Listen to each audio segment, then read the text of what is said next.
मेरा ये पाकिस्तान नहीं था, ना ये इकबाल का ख्वाब था, ना कायदे आजम की तकमील का पाकिस्तान है। इस वक्त पाकिस्तान यजीद का पाकिस्तान है। घरों में, दुकानों में शेल मारे गए हैं। ये देखिएगा, तमाम दुकानें बंद कर दी गई हैं। ये इन लोगों का क्या कसूर है? ये पाकिस्तानी नहीं है, ये मकबूजा कश्मीर में रहते हैं। इनकी दुकानें देखिएगा, ये तमाम दुकानें इन्होंने सील कर दी हैं, बंद कर दी हैं। और इतनी ज्यादा तादाद में यहाँ पे शेल मारे गए हैं कि आंखें नहीं खोल रही। मेरी मस्जिद के अंदर तक, दुकानों के अंदर हम मौजूद हैं। ये देख सकते हैं, इधर मेरा कैमरा मैन दिखा सके, जिधर किधर दुकानें हैं, घर हैं लोगों के, मस्जिद के अंदर, यहाँ पर मस्जिद के अंदर भी शेलिंग है। और यहाँ पे भी हम खड़े नहीं जा हो सकते। मस्जिदों के अंदर शेल मारे जा रहे हैं। नाज़रीन करम, काजी भी देगा आजादी, हम लेके रहेंगे, हम लेके रहेंगे। तेरा बाप भी देगा, आसिम भी देगा, काजी भी देगा, हम लेके रहेंगे।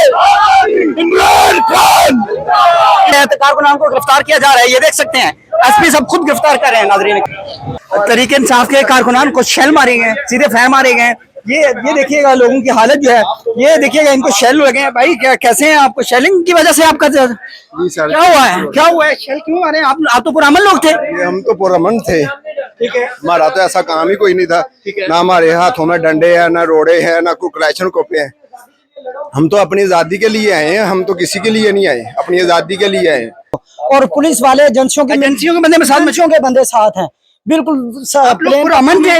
हम पूरा अमन अपना एहतजाज रिकॉर्ड करवा रहे हैं खान साहब के हुक्म पे, लेकिन उन्होंने आगे से शेलिंग करना, डंडे बरसाना शुरू कर दिए हैं। एक मिनट भी नहीं मारा, एक करोड़ भी नहीं मारा। जी नाज़रीन, क्या कहना है जी? बस इस पे सिवाय अफसोस के इजहार के और क्या किया जा सकता है। रियासत अपने शहरियों का तहफ़्फ़ुज़ करती है, जबकि यहाँ पे इस तरह से जैसे दुश्मनों की तरह ट्रीट किया जा रहा है। आईनी हक है हमारा एहतजाज। ये चाहते हैं कि सारी रियासत को यरगमाल बना लें, ये चाहते हैं कि हम अदलिया को यरगमाल बना लें। तो इस सारे चक्कर में, घन चक्कर में आखिर हार आइन की है, कानून की बालादस्ती की है। उन्होंने शेलिंग खाई है, उसके बावजूद ये यहाँ पर मौजूद है।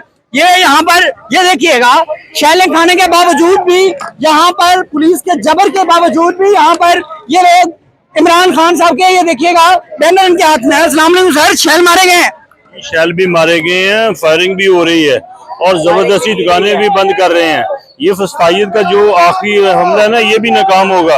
ये देखिए, अपनी मदद आपके तहत है, कोई एमपीए, कोई एमएनए, कोई लीडर नहीं आ रहा। ये सब लोग जो है ना, इसी तरह अपनी मदद आपके तहत आ रहे हैं। शेल फेंके जाने, वापस फेंक रहे हैं। अवाम जो है वो शेल, ये देखिएगा नाज़रीन करम, शेलिंग जो है वो स्टार्ट हो चुकी है इस टाइम। ये देखिएगा, शेल मारे जा रहे हैं आम आवाम पर, ये शेल बरसाए जा रहे हैं। तरीके इंसाफ की एक बड़ी रैली, इमरान खान के नारे लगा रहे हैं ये लोग। ये देख सकते हैं, एसपी साहब भी मौजूद है यहाँ पर, ये देख सकते हैं। जी जी अंकल, क्या कह रहे हैं? बचाने के लिए निकले हैं। पाकिस्तान में कामयाब है, पूरा पाकिस्तान मजलूमे के साथ है, पूरा पाकिस्तान खान की आवाज पर लब्बैक है। बाहर नहीं लोगों को बख्श नहीं। इसका क्या कसूर है? इसका क्या कसूर है? भाई इधर आइएगा बेटा, इधर आइएगा। इनका क्या कसूर है आगा साहब? सर, इनका क्या कसूर है? ये बच्चे हैं छोटे, इनका क्या कसूर? दरअसल इनका ये कसूर है कि जिस लीडर को पसंद करते हैं, वो लीडर यहूदियों के सामने झुकता नहीं है। वो लीडर कहता है, वो लीडर एक ही नारा लगाता है। वो ये नहीं कहता अमेरिका सुपर पावर है। वो लीडर ये नहीं कहता कि कहां पर आपने यहाँ पर करना है। वो कहता है ला इलाहा इल्लल्लाह मोहम्मद रसूलुल्लाह आपको आजाद कर देता है। इन बच्चों का कसूर ये है कि ला इलाहा इल्लल्लाह पे ये लोग खड़े हो गए। बहुत शुक्रिया। खुदा दी कसम, बच्चों के अंसू कड्डे इन्होंने छैला साडे हत्थ दे विच। ਅਸੀਂ ਘੰਟਾ ਕਦੇ ਸਾਹਮਣੇ ਖਲੋਤੇ ਆ, ਅਸੀਂ ਆਪਣੀ ਹਾਜ਼ਰੀ ਲਵਾ ਦਿੱਤੀ ਆ। ਖਾਨ ਖਾਨ ਦੀ ਖਾਤਰ ਸਾਡਾ ਇੱਕ ਇੱਕ ਲਹੂ ਦਾ ਕਤਰਾ ਵੀ ਹਾਜ਼ਰ ਆ। इमरान खान जिंदाबाद, इमरान खान जिंदाबाद, इमरान खान तेरे जानसार। मुझे नहीं समझ आती कि कैदी नंबर 804 से इतने क्या मोहब्बत है इनको कि अपनी जानें देने के लिए कुर्बान है। छोटे बच्चे यहाँ पर मौजूद हैं, आप देख सकते हैं।